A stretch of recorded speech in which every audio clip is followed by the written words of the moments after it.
el celo de Jehová de los ejércitos hará esto. No cabe duda que la situación actual en que estamos viviendo, y hablo de una manera general en el mundo entero, es muy sombría.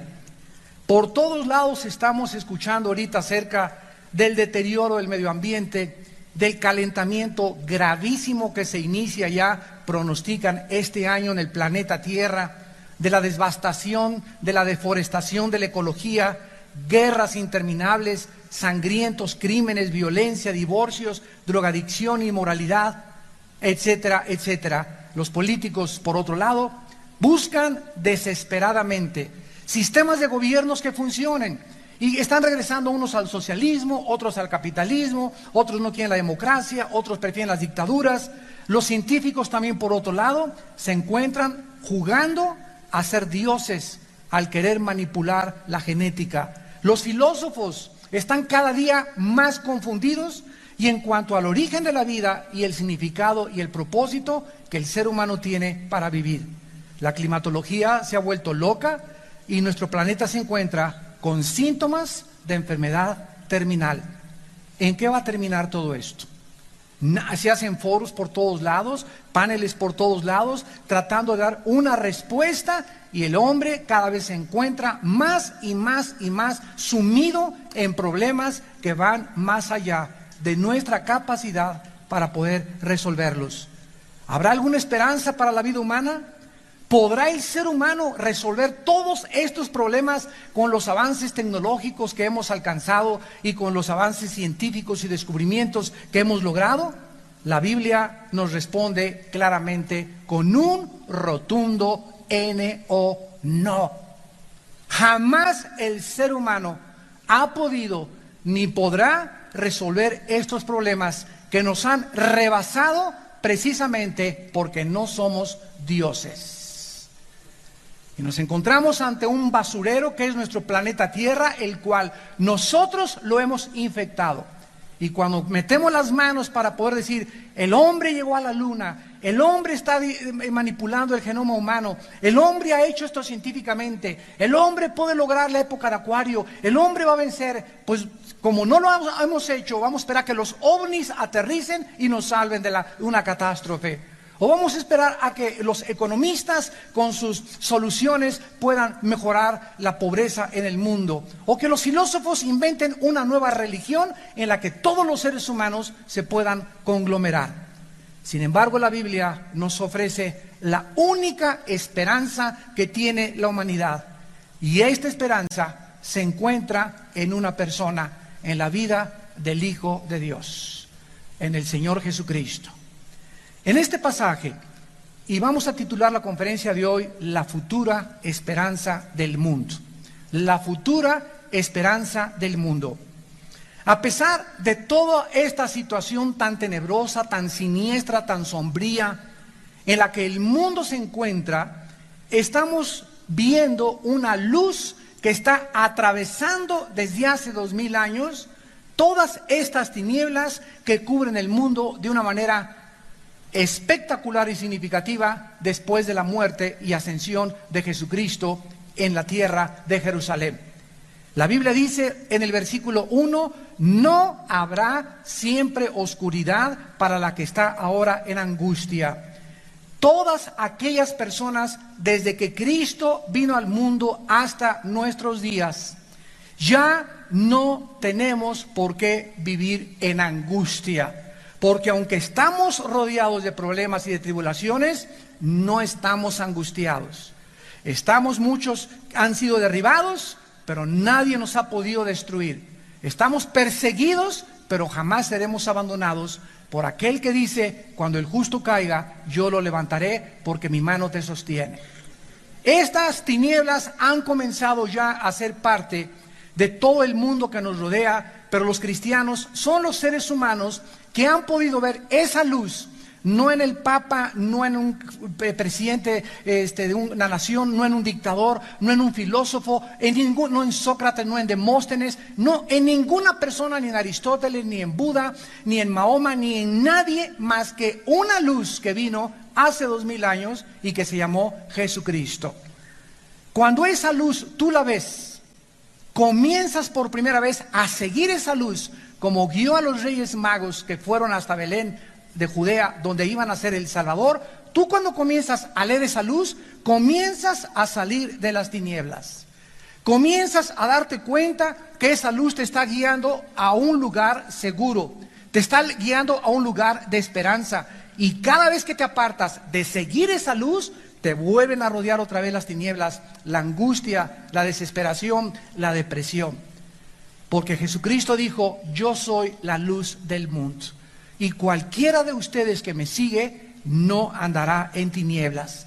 Estas tinieblas, esta angustia se disipan, esta depresión del ser humano desaparece, y la soledad y la tristeza se vuelven alegría y se vuelven gozo. En el Salmo capítulo 30, versículos del 11 al 12, el rey David escribió esto en sus momentos de depresión y en sus momentos de angustia, porque tener a Cristo no significa que nunca más vamos ya a caer en depresiones o en angustia, pero sí significa que ya no vamos a vivir de esa manera. Una cosa es que estés deprimido ayer, porque todos somos sujetos a estar deprimidos, y otra cosa es que tengas 4 días deprimida. Una cosa es que tengas afán hace 3 o 4 días por un problema, pero otra cosa es que tengas 4 o 5 días ya con ese afán. Porque cuando ya el cristiano permanece en la depresión, permanece en la angustia, permanece en el afán, ya se vuelve entonces pecado, se vuelve crónica la situación, y has caído en una incredulidad total. Porque lo que te mantiene deprimido y lo que te mantiene angustiada es la incredulidad.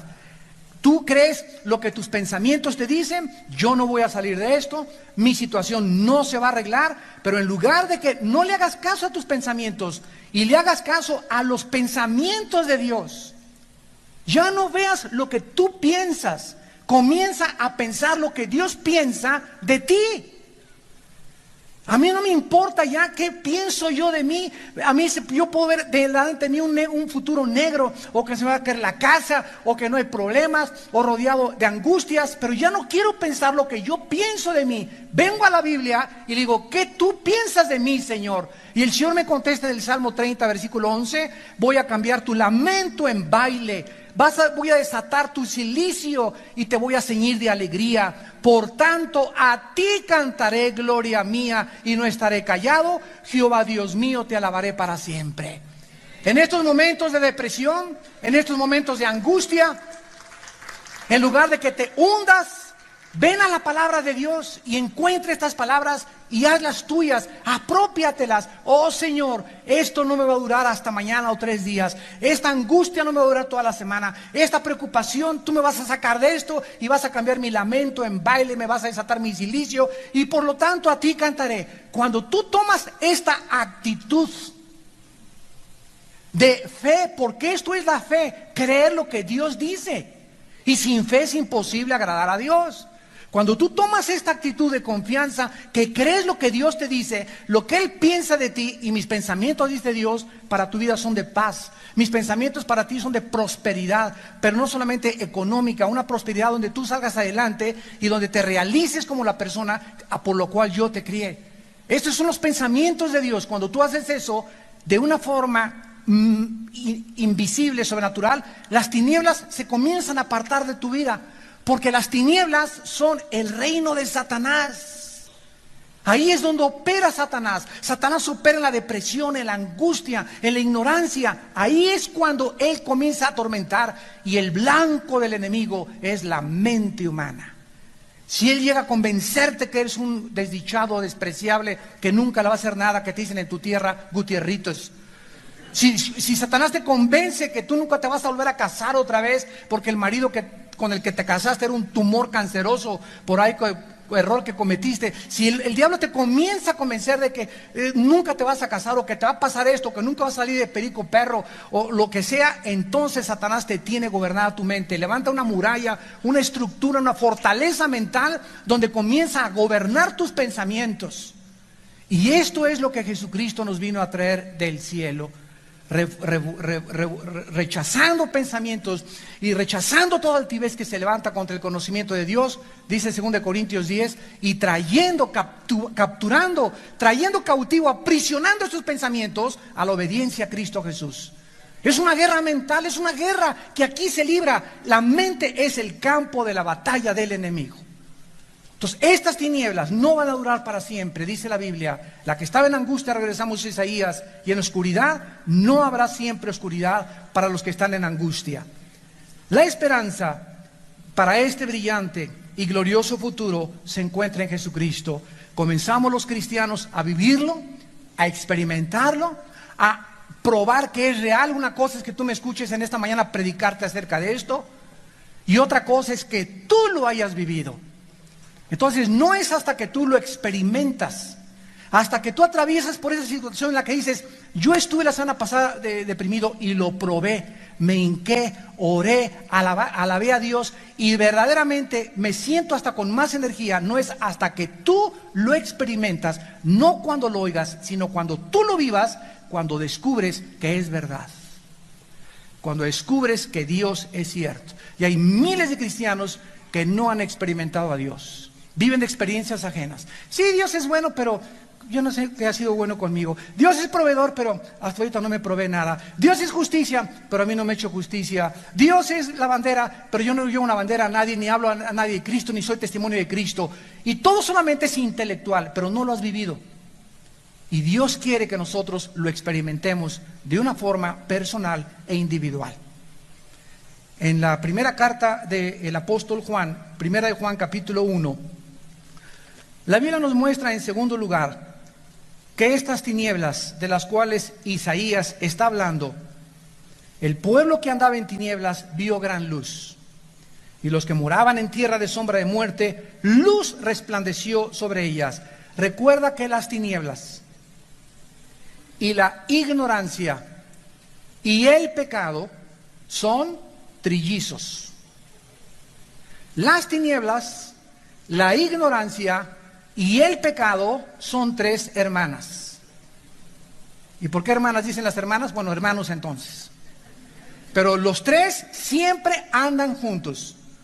La gente piensa como piensa, actúa como actúa por ignorancia, porque no saben. El otro día, antes de irme a Estados Unidos, vi un programa de televisión aquí en México donde estaban unos senadores de unos partidos políticos discutiendo. El aborto es cuestión de salud pública, no de moral. ¿Cómo pueden atreverse a divorciar la moral de la salud pública? Entonces, la prostitución no tiene que ver nada con la moral, es un asunto de salud pública. El homosexualismo es un problema de salud pública, no es una opción de moral. Cuando nosotros divorciamos la moral de los problemas humanos que estamos viviendo, en ese momento el país se dirige a la bancarrota. Entonces, si sacamos la moral y no es un problema moral, señor senador, yo le pregunto a usted, ¿qué entonces principios le va a usted enseñar a su hija? No, hijita, mantente saludable nada más, usa condón, protégete, cuídate. Y la moral, y los principios, y las convicciones sobre las cuales se sostiene la familia y se sostiene la nación, ¿en dónde los vamos a dejar? ¿Vamos a meter la moral de usted, señor senador? Si quitamos la moral bíblica y la ética cristiana, ¿con qué la vamos a sustituir? Esa es la pregunta. No puede haber un vacío filosóficamente. Como una señora en Estados Unidos mandó una carta a la Asociación de Alianzas Cristianas en Atlanta. Saquen la Biblia de la educación pública, porque ahorita hay una gran batalla en Estados Unidos por meter la Biblia a la educación pública. Y le contestó uno de los hermanos allá, apologistas: sí, señora madre de mujer, que es la reina de los ateos en Estados Unidos, sacamos la Biblia, ¿y qué vamos a meter en lugar de la Biblia? ¿Los pensamientos de usted del ateísmo? ¿O el relativismo? Cada quien piense y haga lo que le da la gana. Siempre será esa pregunta: si quitamos a un lado la moral, ¿qué cosa vamos a meter en su lugar? Porque no puede el ser humano vivir en un caos, en un vacío, donde algo tiene que ocupar forzosamente su mente. En la carta de primera de Juan, capítulo 1, el apóstol escribió en el versículo 5: este es el mensaje que hemos oído y os anunciamos: Dios es luz y no hay ningunas tinieblas en él. Hay dos dimensiones y dos reinos. La dimensión de la luz, la dimensión de las tinieblas. En las tinieblas, los que están en tinieblas son ignorantes de la verdad. No creen que exista un mundo mejor. No creen que exista soluciones. No creen que exista esperanza. Y al mismo tiempo, esta gente que vive en este reino de tinieblas, como no sabe a dónde va, tropieza en todo, caen en todo y andan heridos, lamentándose como perritos lamiendo sus heridas, con autolástima, deprimidos, amargados, con odio contra el mundo. ¿Por qué? Porque viven en esa dimensión de las tinieblas. Y cuando entendemos que Dios es luz y Él nos ha sacado de ese mundo para que ahora anunciemos las virtudes de aquel que nos llamó de las tinieblas hasta luz admirable, la luz es símbolo de santidad. La luz es símbolo de la verdad. La luz, la verdad y la santidad son tres hermanas, contrarias a la ignorancia, las tinieblas y el pecado. El momento en que pecas, estás en tinieblas. El momento en que pecas, viene la ignorancia a tu vida. Pierdes automáticamente la brújula. Ya no sabes a dónde vas ni en qué caes, porque las tinieblas son símbolo de perdición.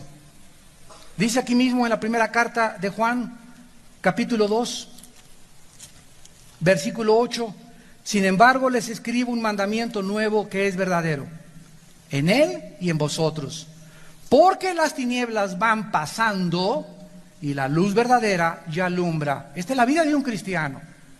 Si yo recuerdo de dónde me sacó Dios hace 30 años que me convertí, en 1974, ¿cuántas tinieblas había en mi mundo? Aquí tenía Marx, a la Dianética, me quería hasta los Himalayas hacerme monje tibetano, raparme y nada con los Hare Krishna también, y que el ateísmo, y que muera la democracia y la revolución social, etcétera, etcétera. Si yo recuerdo todas las cosas que estaban en mi mente, y ahora veo, después de 30 años hacia atrás, me doy cuenta cuántas tinieblas han pasado y ha Dios sacado de mi vida, pero todavía hay muchas tinieblas en muchos de nosotros. No tenemos una claridad, dice la Biblia, que conocemos en parte, y en parte vemos y en parte profetizamos. Cuando Él venga seremos como Él es y veremos la luz total, pero mientras tanto todavía hay muchas tinieblas, mucha oscuridad en nuestro corazón y en nuestra alma, pero ya van pasando. Y mientras la luz entra, las tinieblas salen. Mientras más Biblia, más verdad y más obedeces a la verdad, más claro es tu camino, más abierto es tu destino, más anchas son tus estacas, más bendición te da Dios. Porque el camino del justo es como la aurora que va en aumento hasta que el día es perfecto. Y dice aquí el apóstol Juan en el versículo 9, el que dice que está en luz y aborrece a su hermano, está en tinieblas. ¿Qué nos saca de la luz? ¿Qué nos saca y nos catapulta de la luz y nos manda al mundo de las tinieblas? Odiar a alguien. Odiar a alguien. Si tú dices que eres cristiano y tú odias a alguien o tienes rencor, no sé contra quién, pero contra cualquier persona que tú tengas rencor, no seas mentiroso, dice la Biblia. No seas mentirosa, estás en tinieblas. El que ama a su hermano permanece en la luz. ¿Qué es lo que nos hace vivir en el reino de la luz sin salirnos del reino de la luz? Estar dentro de un reino donde las bofetadas, las calumnias, los chismes y lo que nos llega, lo perdonamos 70 veces 7. Mantente amando y perdonando y te mantendrás en la luz. Te mantendrás en la santidad, te mantendrás delante de Dios en la verdad, y la verdad está en tu vida, y las decisiones que tomes y las determinaciones que tú tomes en tu vida van a ser guiadas por el Espíritu Santo, porque es el Espíritu de verdad, y la verdad opera en la luz.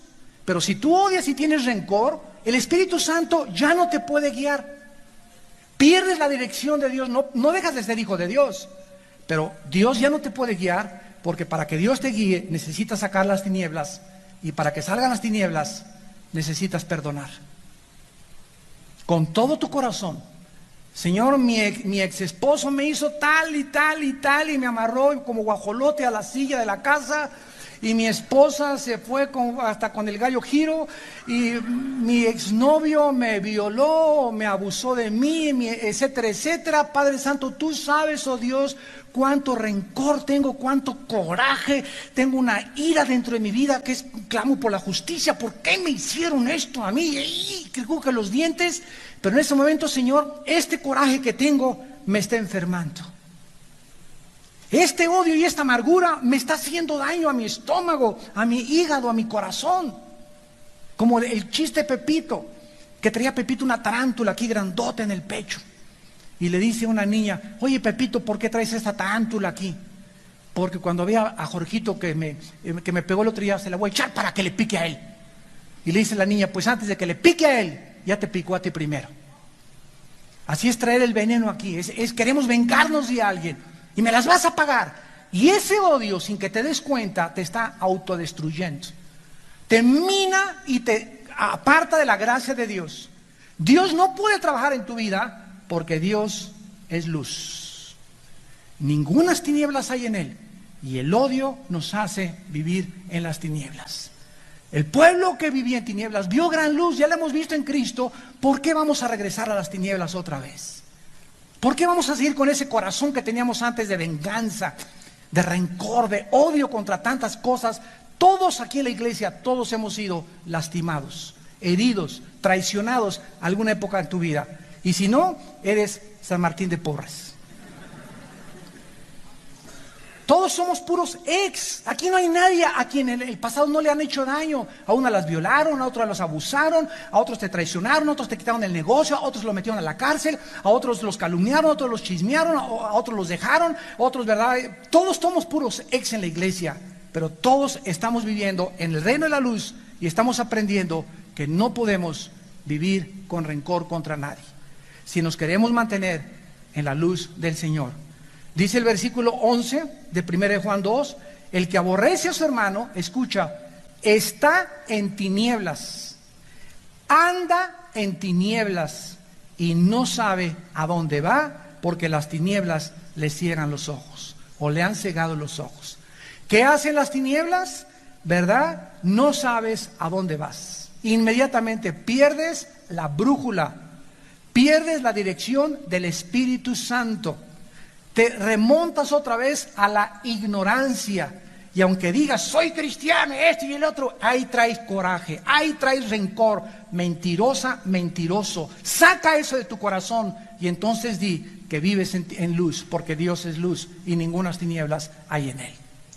Regresamos a Isaías y vemos que esta es la primera bendición derramada sobre el mundo. El Mesías ilumina nuestra vida. Dice en el versículo 3 de Isaías 9, multiplicaste la gente y aumentaste la alegría. En tercer lugar, el Mesías no solamente nos saca de la angustia y de las tinieblas, sino que el Mesías nos trae a una alegría verdadera. Una de las más grandes bendiciones que el Señor trae sobre una persona que le ha aceptado como su Salvador es una alegría y un gozo que no solamente la tienes cuando tienes media de centenario, ni cuando te saca la lotería nada más, ni cuando estás con tus amigos, sino que es una alegría y un gozo indescriptible. Y en medio de tanta tristeza en la que estamos viviendo, y en medio de tantas angustias y desolación, vivimos en su palabra y venimos a su palabra, y es su palabra, nada más que la palabra de Dios. Predicadores que ya no quieren predicar la Biblia, puros rollos y chistes y etcétera, etcétera. Tantas riquezas que están en la palabra, la vida, el confort, la edificación, la consolación, todo aquello que mi vida necesita se encuentra en este libro, en la Biblia. Miren ustedes lo que en Juan capítulo 14, el Evangelio de Juan capítulo 14, Cristo predicó, enseñó y exhortó a sus discípulos. Dice en Juan 14, 27, la paz les dejo, mi paz os doy. Cuando venimos a Cristo y Él entra a nuestra vida, ¿qué nos dejó?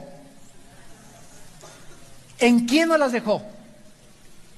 ¿En quién? En la persona del Espíritu Santo. Porque Cristo entró a morar a nosotros en la persona del Espíritu Santo. Ahora, ¿De veras? ¿De veras, de veras tienes a Cristo? Bueno, si tú de veras tienes a Cristo, ¿qué es lo que tu vida debe de proyectar y manifestar? La paz. No hay una evidencia más grande de una persona que verdaderamente tenga a Cristo que una vida llena de paz. Y saben ustedes que esta paz es la que te hace vivir inmutable. Vienen los vientos y estás tranquilo. Viene la lluvia y estás tranquila. En los momentos en los que tú podrías ser sacado del camino, y como dicen los jóvenes, ¿verdad? Sacado de onda, tú permaneces tranquilo porque estás en la roca. ¿Cómo reaccionas cuando hay malas noticias? ¿Cómo reaccionas cuando oyes una mala noticia de un hijo? ¿Te desesperas? ¿Gritas? ¿No sabes qué hacer? ¿Te alebrestas? ¿Comienzas a hablar? Porque no es cierto que tienes la paz de Dios. Y puedes tener dones y puedes tener talentos, pero no tienes la paz de Dios que sobrepasa todo entendimiento. Continúa Cristo hablándonos en el capítulo 15 de Juan, versículo 11, y dice el Señor: estas cosas os he hablado para que mi gozo esté en vosotros y vuestro gozo sea cumplido. ¿Qué es lo que nos infunde el gozo? Su palabra. Estas cosas les he hablado, es su palabra, es la Biblia, leyendo la Biblia, oyendo la Biblia, estudiando la Biblia, memorizando la Biblia, meditando la Biblia, la que proporciona este gozo. Es una serenidad interior que me dice: todo está bien, Armando. No veas los terremotos, la caída del dólar, la caída del petróleo, las guerras, la violencia, los crímenes. No veas las cosas que se ven porque te vas a deprimir. No te acuestes, por favor, te ruego, dice el Señor, viendo las noticias, porque hasta pesadillas vas a tener en la noche. Acuéstate con mi palabra. El mundo se está cayendo, pero hay luz en tu vida, hay seguridad, hay propósito. Muy pronto todo esto va a pasar, todo va a desaparecer. Tú vas a morir pronto, yo voy a morir pronto y voy a venir a reinar con ustedes. Y más adelante dice Jesucristo en el capítulo 16 de Juan, esto me encanta, versículo 20, Juan 16, 20: de cierto os digo, que ustedes llorarán y lamentarán, y el mundo se alegrará. Pero aunque vosotros estéis tristes, vuestra tristeza se convertirá en gozo. La mujer, cuando da luz, tiene dolor, porque ha llegado su hora. Pero después que ha dado a luz un niño, ya no se acuerda de la angustia por el gozo de que haya nacido un hombre en el mundo. También vosotros ahora tenéis tristeza, pero os volveré a ver, y se gozará vuestro corazón, y nadie os quitará vuestro gozo. ¿A qué compara esto Jesucristo? A una mujer. ¿Han oído esto? Es una mujer cuando está pariendo. Ya no, es el último, ya no quiero tener más. Y cuando traen el niño, cuñá, aquí, dice: nos aventamos el otro, mi amor. Todos esos dolores no son comparables con ese bebé al lado. No se puede comparar. Nadie lo que haya sufrido ni se acuerda de los dolores al ver el cuñá del nuevo Pepito. Así ustedes, dice el Señor, el mundo está como los dolores de parto. En una mujer que va a parir, aumentan y aumentan y aumentan, se rompe la fuente, y cuando ya son casi de un minuto, se sabe, ¿verdad?, que hay que llevar al hospital. Ahí viene el niño. Cristo dijo que los dolores en el mundo van a aumentar, y van a aumentar, y la gente se va a seguir burlando de ustedes, y ellos se van a alegrar, y ja, y el tequila, y aquí está la onda, y esto y el otro, y burla contra la Biblia, y burla contra el cristiano. Pero ustedes no les hagan caso, dice el Señor. Acuérdense los tiempos de Noé. Durante 120 años, Noé: eres un loco, aquí no ha llovido, el mar está a 300 kilómetros, bola de locos con tus hijos y tus nueras construyendo un arca. Pero cuando comenzó a caer la lluvia del cielo, llegaron todos. Noé, ábrenos. Y él no había cerrado la puerta. Noé no era Dios, Noé no era la salvación, era Dios el que cerraba la puerta de la salvación. Es Dios el que dice: se acabó la oportunidad para tu vida. Y ese momento puede llegar hoy a ti, o a ustedes que nos ven por la televisión, a tu vida. ¿Cuántos de ustedes que están oyendo este mensaje en este momento es la última vez que Dios les ha hablado. Nadie lo sabe más que tu conciencia. Regresamos a Isaías y dice la Biblia que en cuarto lugar, el Mesías al entrar a la vida, y el Mesías cuando venga también en el reino milenial, quitará el yugo de opresión. Versículo 4, Isaías 9. Quebraste su pesado yugo y la vara de su hombro y el cetro de su opresor, como en el día de Madián. Cuando vino Jesús al mundo, entró a una sinagoga. Vayamos al Evangelio de Lucas capítulo 4 y leamos que el rollo que le entregaron a Cristo de Isaías no fue una coincidencia. Le entregaron a Cristo donde estaba escrito en Isaías 61 estas palabras que dieron el inicio del ministerio del Mesías. Dice Lucas capítulo 4 versículo 18 que cuando le dieron el rollo de Isaías para leer, Cristo leyó: el Espíritu del Señor está sobre mí, por cuanto me ha ungido para dar buenas nuevas a los pobres.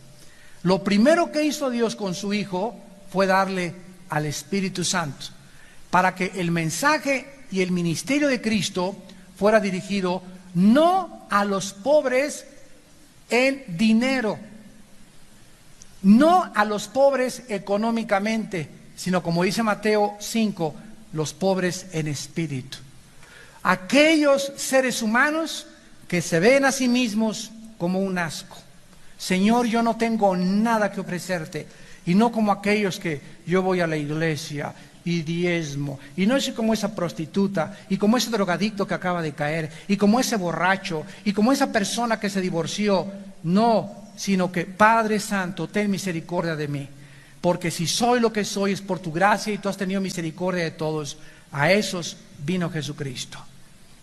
Y si quieres que Cristo siga morando en tu vida con ese poder, mantente con esa pobreza espiritual, reconociendo siempre que si somos algo y estamos llenos de algo, es por lo que Él hizo por nosotros en la cruz del Calvario. Nadie puede llegar a la cruz del Calvario y decirle: gracias, Señor, porque no soy como los demás. Yo sabía que me metía a escoger porque siempre dijo que tenía cara de San Crisóstomo en la primaria. Siempre fue una niña, y en la prepa me decían Santa Rita de Casia.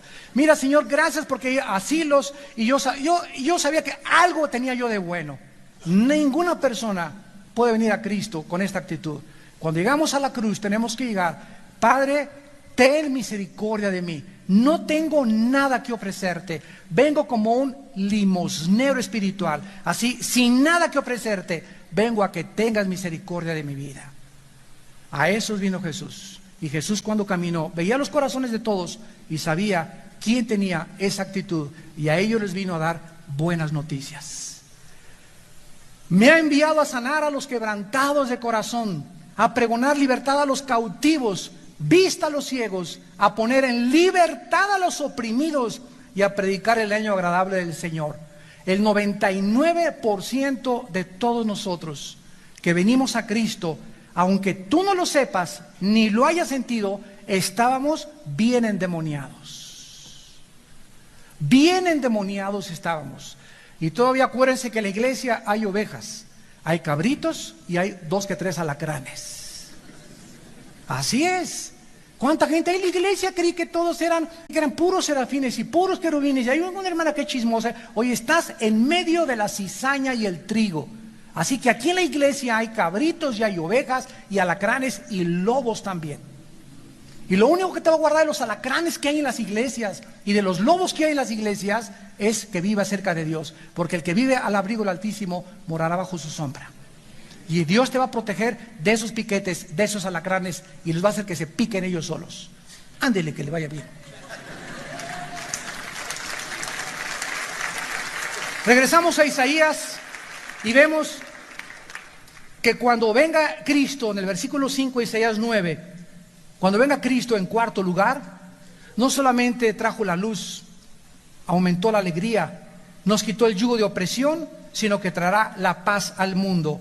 Isaías 9:5: todo calzado que lleve el guerrero en el tumulto de la batalla y todo manto revolcado en sangre serán quemados, pasto de fuego. Ya no habrá guerras. La utopía más grande que existe ahorita en el mundo, y no lo digo afuera de la iglesia, la utopía y el engaño más grande que existe dentro de muchos cristianos es cuando los cristianos toman la actitud del pacifismo. Cuando tú crees que haciendo un desfile en la calle, no a la guerra, no a la guerra, no a la guerra, sí se puede, sí se puede, sí se puede, no a la guerra. Creen que esas manifestaciones ya los hacen, porque Cristo dijo bienaventurados los pacificadores, pero cuando Cristo dijo bienaventurados los pacificadores, no se refería a eso. Un pacificador no es el que dice no a la guerra, porque Cristo dijo, las guerras las tendrán entre ustedes hasta que yo venga. Así que si estás protestando por la calle, no a la guerra, no a la guerra, estás contradiciendo el mensaje de Jesús. Estás viviendo en Alicia, en el país de las maravillas. Mientras el hombre tenga pecado en su corazón, no dejaremos de pelearnos unos con otros.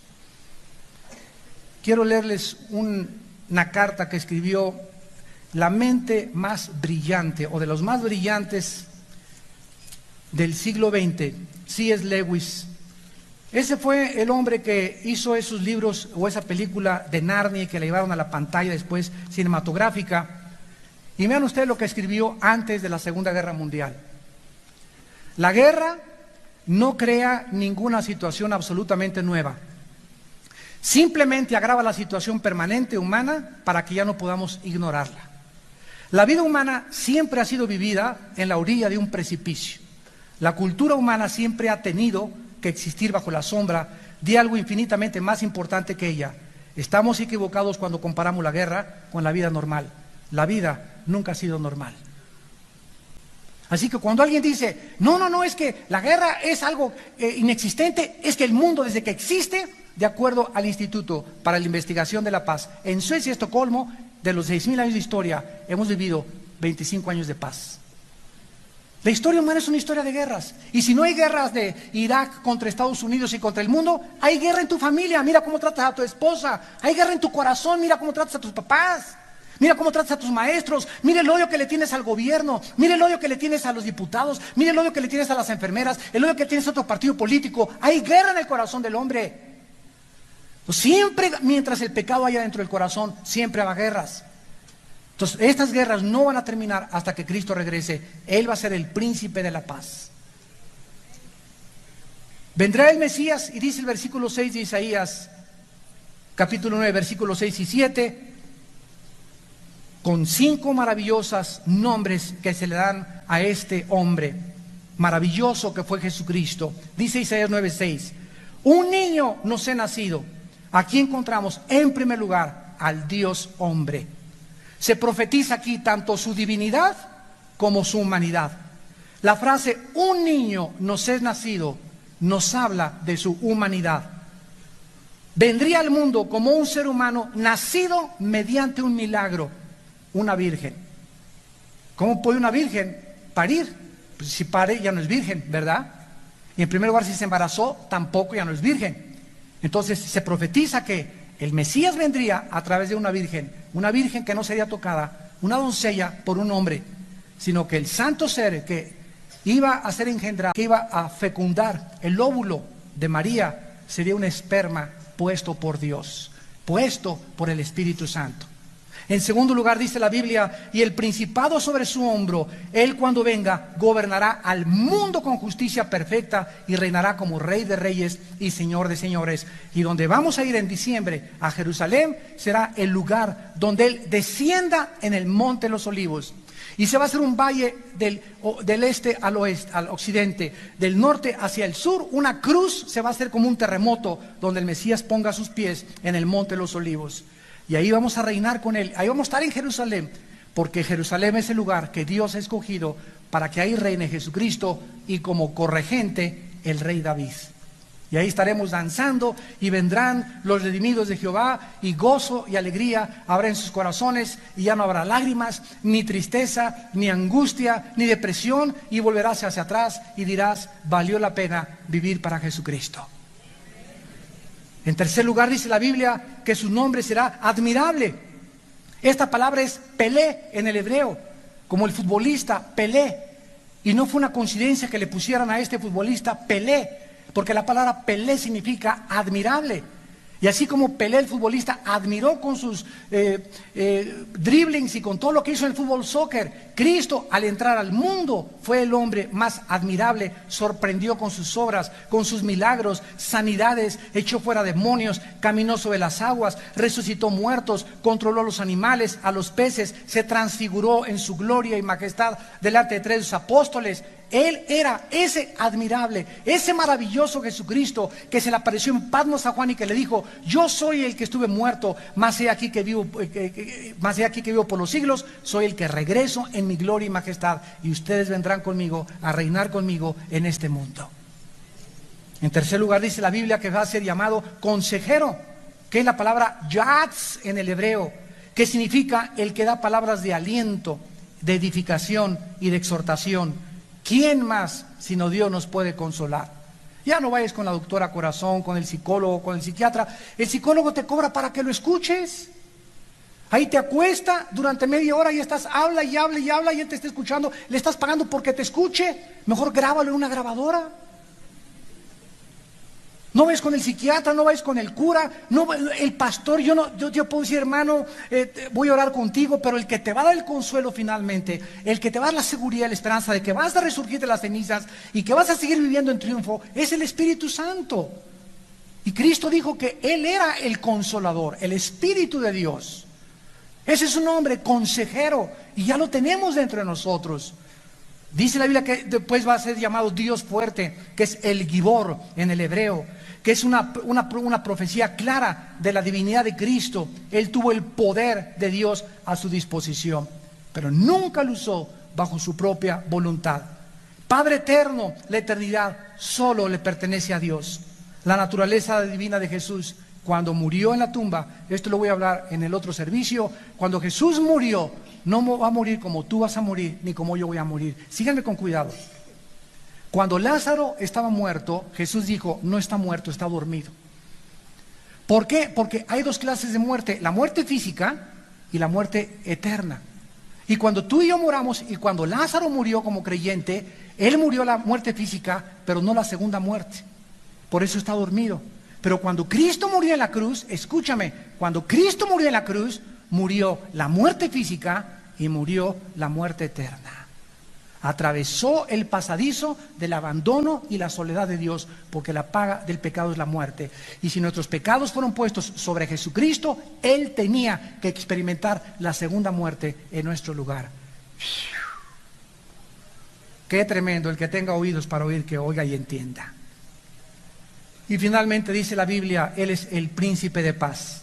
Entonces, aunque Él muere, ¿verdad?, y grita: Padre, ¿por qué me has desamparado? En ese momento los pecados eran puestos sobre Él, y en ese momento Él estaba muriendo esa muerte que tú y yo no vamos a morir.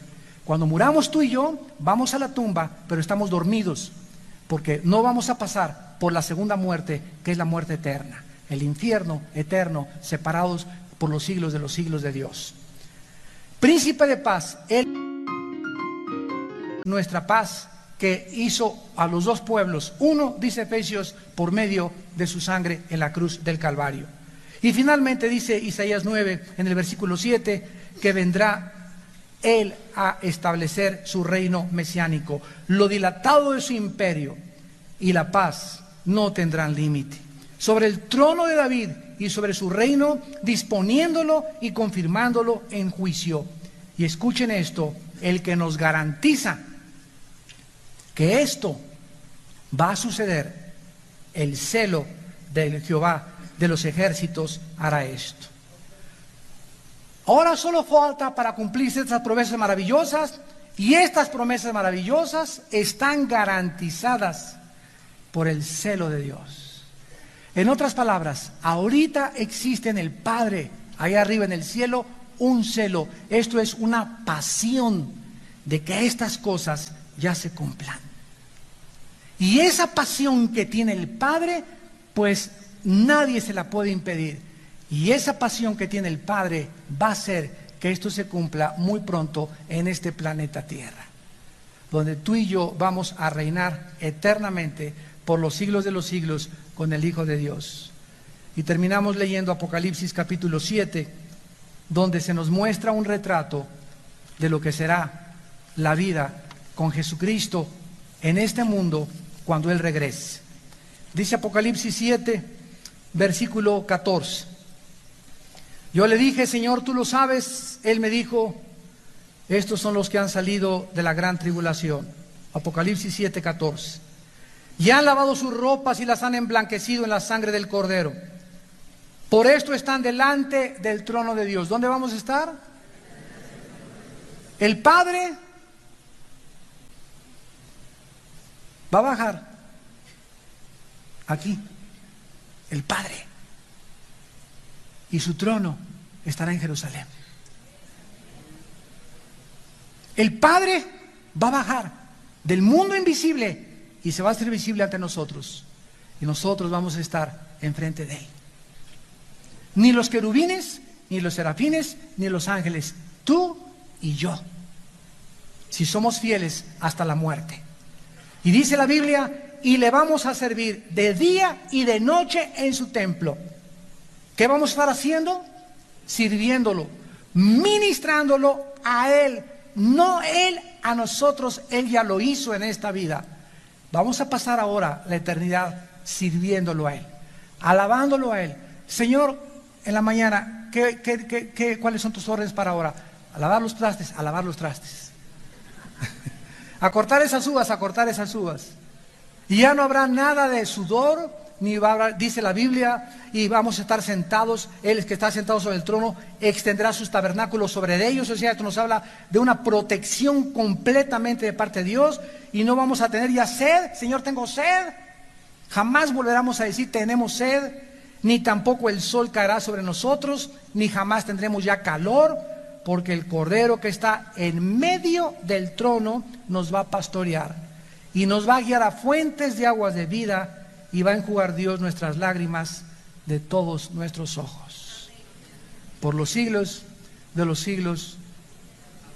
Y cuando nosotros estemos allá y volteemos hacia nuestra vida que estamos ahorita pasando, donde parece que nunca va a acabar el sufrimiento y la eternidad y las guerras y todo, voltearemos hacia el pasado y nos daremos cuenta que las aflicciones de nuestra vida no se van a comparar con la gloria que nosotros va a existir. Y esto te lo promete el que te crió, el que te dio vida en el vientre de tu madre, el que te dice en esta tarde, yo vengo a resplandecer en las tinieblas en tu corazón. Yo vengo a darte alegría y gozo en medio de tanta tristeza, para que mientras yo vengo, no estés llore y llore y llore y llore todo el día. Ni odio y odio y odio todo el día. Ni con rencor ni con amargura todo el día. Ya la vida es más difícil para todavía sufrir tú más por causa de tu rebelión y de tu incredulidad. Vengo a darte vida y vida en abundancia. Vengo a que me conozcas, a que me experimentes, a que descubras que soy real, que soy un Dios vivo y verdadero, y que me interesa mucho tener una relación contigo.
just